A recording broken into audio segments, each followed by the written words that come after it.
Hai semua, apa kabarnya hari ini? Semoga semua sehat dan tetap bersemangat untuk belajar dari rumah. Pada kesempatan kali ini kita akan belajar tema 2, Persatuan dalam Perbedaan, subtema 1, Pembelajaran 1. Materi pembelajaran kita hari ini adalah makna proklamasi, peta pikiran pokok, adaptasi tanaman, dan cara tumbuhan melindungi diri. Seperti biasa, sebelum kita mulai pembelajaran, kita berdoa dulu. Berdoa mulai. Berdoa selesai. Baik, kita langsung mulai saja ya materinya. Jangan lupa siapkan alat tulisnya. Selamat belajar. Teteh, masih ingatkah kalian dengan peristiwa pembacaan Proklamasi Kemerdekaan Indonesia? Proklamasi menjadi tonggak sejarah bagi perjuangan bangsa Indonesia dan menjadi tanda bahwa Indonesia telah lepas dari penjajah. Meskipun terdiri atas suku yang berbeda, rakyat Indonesia bersatu memproklamasikan kemerdekaan negara Indonesia. Setiap tanggal 17 Agustus, kita selalu mendengar petugas upacara membacakan teks proklamasi. Sebagian rakyat juga ada yang mendengarnya dari radio atau tempat lain. Teks proklamasi yang dibacakan memiliki sejarah yang penting sekali bagi Indonesia. Teks tersebut adalah teks proklamasi kemerdekaan negara Indonesia. Teteh, ini adalah gambar teks proklamasi tulisan tangan Insinyur Soekarno. Coba amati teks tersebut.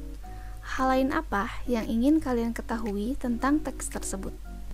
Teteh, kira-kira kalian ingin tahu tidak tentang peristiwa proklamasi? Ingin tahu kan? Ayo kita cari lebih jauh tentang peristiwa proklamasi. Mari kita baca teks berikut ini. Bagaimana Teteh? Dari teks tersebut kita dapat mengambil banyak informasi loh. Informasi dari teks tersebut dapat kita ubah dalam bentuk peta pikiran agar lebih mudah dipahami. Masih ingatkah kalian apa peta pikiran? Peta pikiran adalah suatu cara untuk menyajikan konsep, ide, tugas, atau informasi dalam bentuk diagram. Tujuannya untuk suatu informasi dapat dipelajari dan diingat secara cepat dan efisien. Peta pikiran pada umumnya menyajikan informasi yang terhubung dengan topik utama dalam bentuk kata kunci, gambar, dan warna. Untuk membuat peta pikiran, kita bisa membuat pertanyaan dengan kata tanya.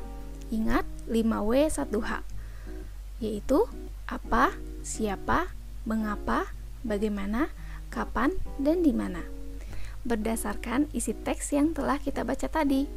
Misalnya, siapa yang mengetik teks proklamasi kemerdekaan Indonesia? Dari kata tanya tersebut, maka kita mendapat jawaban, yaitu Sayuti Melik ditemani Burhanuddin Muhammadiyah. Nah, dengan bantuan kata tanya 5W1H tersebut, kalian akan mendapat informasi-informasi penting yang ada di dalam teks. Tahukah kalian bahwa proklamasi kemerdekaan telah memiliki makna yang sangat penting bagi bangsa Indonesia, yaitu yang pertama, menandai lahirnya bangsa Indonesia sebagai bangsa yang merdeka. Yang kedua, sebagai puncak perjuangan bangsa Indonesia meraih kemerdekaan. Selanjutnya, pengakuan dunia luar. Yang ketiga, bukti bahwa bangsa Indonesia adalah bangsa yang mandiri. Dan yang kelima, landasan untuk bersikap terhadap dunia. Tahukah kalian bahwa diperlukan kemampuan untuk melakukan penyesuaian atau adaptasi ketika kita ingin menciptakan kerukunan dalam perbedaan? Kita perlu beradaptasi dengan keadaan setempat agar kita bisa hidup berdampingan dengan damai. Hal ini juga berlaku terhadap tumbuhan. Agar keberlangsungan hidupnya terjamin, maka tumbuhan harus mampu melakukan adaptasi sesuai dengan kondisi lingkungannya. Bagaimana tumbuhan beradaptasi? Berikut ada beberapa contoh adaptasi tumbuhan. Yang pertama adalah tumbuhan kaktus. Tumbuhan yang dapat hidup di lingkungan kering disebut xerophyte. Contohnya, kurma, lidah buaya, cocor bebek, dan juga kaktus. Batang yang tebal berisi banyak cadangan air, daun yang menjadi duri, dan permukaan batang berlapis lilin untuk mengurangi penguapan. Akar yang panjang untuk menjangkau sumber air. Contoh selanjutnya ada tumbuhan bakau.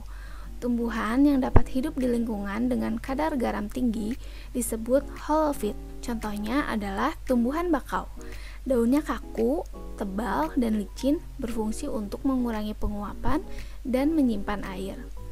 Contoh terakhir yaitu teratai. Teratai ini tumbuhan yang dapat hidup di lingkungan air, atau kita sebut hidrofit. Contohnya teratai dan eceng gondok. Daunnya lebar untuk mempercepat penguapan. Daunnya berlapis lilin untuk mencegah pembusukan karena ada di air. Pada eceng gondok, tangkainya berongga untuk membantu mengapung di permukaan air. Selain itu, tumbuhan juga memiliki alat pertahanan diri loh untuk melindungi diri dari pemangsa, yaitu dengan cara memiliki duri, rambut halus, daun yang tajam, getah, dan juga racun. Contoh tumbuhan yang melindungi dirinya dengan duri adalah, ayo siapa yang bisa jawab? Betul, salak, kaktus ya, itu adalah yang melindungi diri dengan duri. Selanjutnya menggunakan rambut halus. Siapa yang bisa jawab? Betul, betul sekali. Jawabannya adalah tumbuhan bambu. Bambu memiliki rambut-rambut halus ya. Yang ketiga adalah daun yang tajam. Contohnya, betul, kaktus, kemudian nanas. Itu adalah tumbuhan yang melindungi dirinya menggunakan daun yang tajam. Yang keempat, menggunakan getah. Siapa yang bisa jawab? Tuh, tumbuhan yang melindungi dirinya dengan getah adalah nangka, mangga, karet, dan masih banyak lagi yang lainnya. Yang selanjutnya, melindungi diri menggunakan racun. Tumbuhan apa ya? Betul, tumbuhan kecubung, buah jarak, dan masih banyak lagi yang lainnya. Nah, bagaimana pemahaman kalian untuk pembelajaran hari ini? Semoga kalian bisa memahami pembelajaran hari ini dengan baik. Jangan lupa kerjakan tugas-tugasnya tepat waktu dan tetap disiplin. Oke, selamat belajar.